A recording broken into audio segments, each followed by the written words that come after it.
The world's changing. The world is changing. And it's gonna change the world. The world is changing.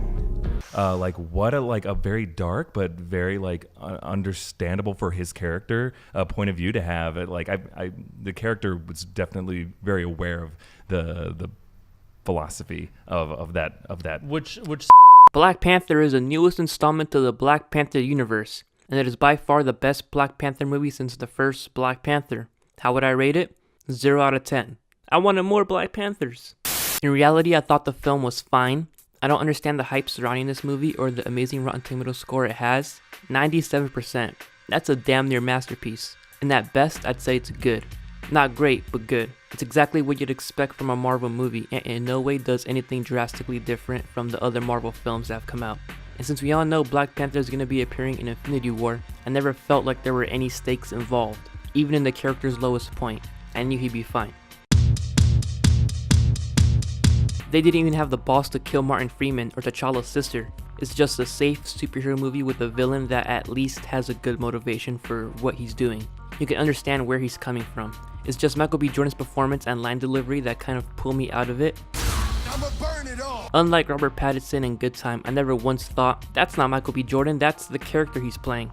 I don't even remember the character's name. All I saw was the actor doing his best to remember his lines and recite them with authenticity and passion, and failed in that aspect. I didn't like the abundance of awful looking CGI. I was starting to get flashbacks to the Star Wars prequels where everything around these actors looked and felt extremely fake. And it's so obvious that these actors don't know what to react to, in particular near the end when they're staring out into Wakanda and Michael B. Jordan says something like, "It's beautiful," or something like that.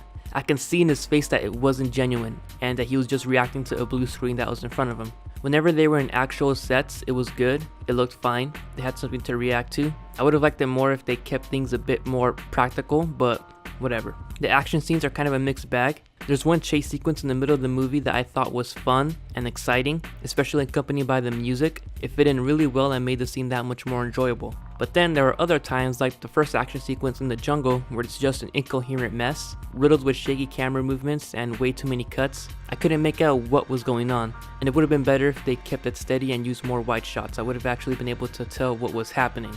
Andy Serkis was a fun character at times. Other times he was just annoying, singing "What Is Love" for some reason and yelling, That was awesome. It's just, I don't know, some of the humor in the movie felt completely flat. Not all, but some of it, like the "what are those" joke or the "I whip my hair back and forth" reference. It just made me wince and was out of place. Forrest Whitaker was there. He played the important role of the wise old man who ends up dying.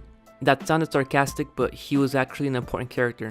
Because if it wasn't for him, Michael B. Jordan's dad wouldn't be dead, and he wouldn't be so mad that he'd go to Wakanda to fight for the throne to push his agenda. Which, his agenda makes sense, you can understand. He doesn't want Wakanda to isolate themselves from the world and thinks they need to help their people in need. The only problem is his way of achieving that is through violence. Ultimately, by the end of the movie, T'Challa does exactly that, but in a peaceful, diplomatic way. The best aspects of the movie was the world building, the dramatic political conflicts, and Chadwick Boseman himself as T'Challa, aka Black Panther. The soundtrack was good, some shots were really pretty and nice to look at.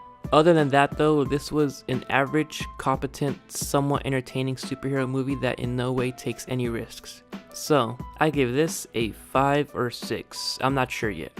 And that's the review. Alright, bye, see you later.